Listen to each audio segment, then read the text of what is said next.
scénario jëm ci manifestation yi moom daa mel ni jeexagut ndax ñi di waa coalition Yewwi Askan Wi dañoo daal di dugaloon ab recours fële ca ëttu attekaay yu kawe yile cour suprême daal di gàntal boobule requête ñoom leader Yewwi Askan Wi le ñu daal di woon attaqué décision préfet bu département bi nga xam ne dafa daal di tere woon doxam ñaxtu bi nga namoon a amal ñaar fukki fan ak juróom-ñeent jàpp fanweeri fan ci weeru mars bi la jàll. yooyu la requête ñu daal di ko déclaré yépp sans objet. ñetti fan ci weerum avril waa coalition Yewwi Askan Wi namoon a amal beneen doxab ñaxtu ci ñeent fukk ak juróom benn département yi nekk ci réew mi yëpp waaye dañ ko daal di mujjee annulé gannaaw bi nga xamante ni ne dañoo daal di wax ne dañoo am ab waxtaan ak ñi nga xamante ni ne ñooy ay njiital ñu nekk ci l'armée bi le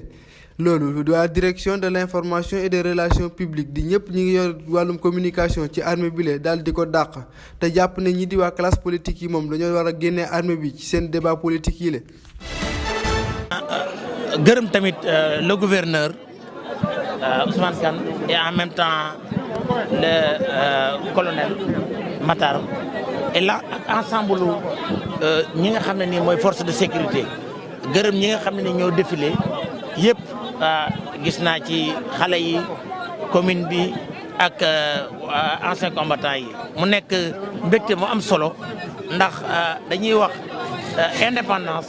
waaye dama jàpp ne Sénégal toujours dafa am mas na yàgg na am indépendance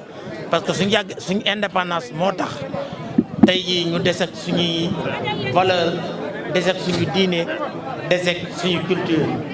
xëy na domination occidentaux yi boobu lañ ñu libéré rek ñu jël yoral suñu bopp kon nag bu ñu amee 63 ans tey ñu taxaw di ko feetewu et en même temps réew mi jàmm rek am fi musul xam guerre musul am dara loo xam ne nii mooy am ci yeneen dëkk africain yi kon tey dañuy sant yàlla gërëme ko suñu mag ñi gërëme ko autorité yi ñaan yàlla ci centenaire yi di ñëw Sénégal nekk ci pays yi gën a développé ci àdduna bi waaw loolu dafa nekk lu am solo ndax ressource naturelle yàlla moo ñu ko wàcceel moo njëkk a wax ne nañ ko préserver parce que yàlla lépp lu mu la wàcceel boo ko détruire rek mu ñëwaat mu feeñ ci sa kanam mu feeñ ci yow kon dama yaakaar ne loolu warut a yem uniquement ci militaires yi dafa war a wàcc ba ci population bi looloo tax sax maire de Kaolack mi ngi liggéey ak service de sécurité armée bi pour gën a développer service civique ak volontariat et ci loolu yaakaar naa année bi balaa jeex danañ ci mën a am lu mat 250 personnes yoo xam ne dañ leen di déployer ci quartier yi ñu gën a nekk proche à la population bi pour gën leen a jàppale ci loolu incha allah.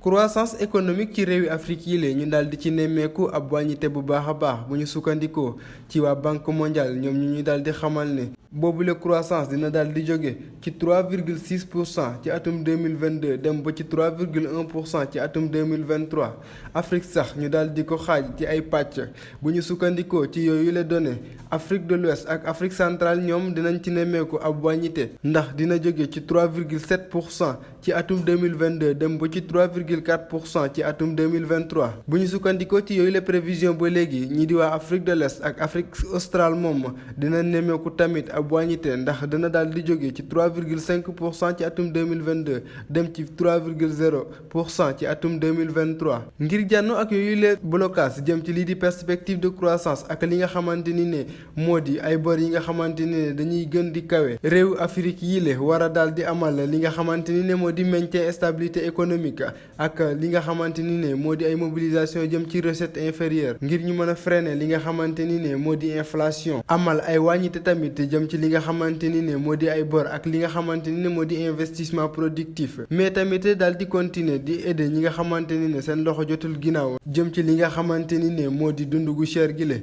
yooyu la donné ñi koy daal di analyser at bu nekk ñoo di waa Africa Pulse gannaaw seen rapport bi nga xamante ni ne dañ koy faral daal di génne ci la sax wi di waa banque mondiale daal di sukkandiku ngir daal di wone yooyu la firnde.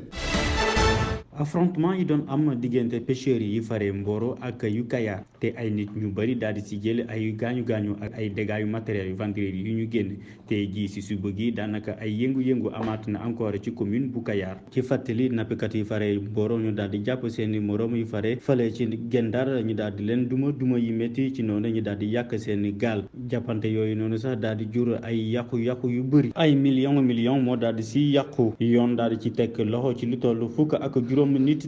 benn nit daal di si ñàkk bakkanam tey jii sax si suba gi nappkat yi nekk fale ci Ndar ci Gendar bëggoon ñëw Mboro ngir jàppale seeni morom garde côte yi daal di leen intercepté ci géej gi mu daal di leen delloo jafe-jafe yooyu la tax na ministre bi ñu dénk wàllu napp gi di Papa Sadia Mbaye daal di amal tukki nemmeeku ngir mun a indi solution ci jafe-jafe yooyu la affrontement yi diggante pêcheurs yi daanaka lu yàgg la ci zone boobule li waral coow li daanaka lenn la gouvernement bu Sénégal depuis 1998 dafa daal di tëral benn loi bi nga xamante loi boobule sax dafay daal di tere ñi utiliser ay mbaal monofilament mu mel ni mbaalu monofilament yooyu la pêcheurs yi fare Gendar di utiliser moo indi jafe-jafe yooyu. ñetteelu audition ci procès en diffamation bi doon dox diggante Mame Mbaye Niang ak Ousmane Sonko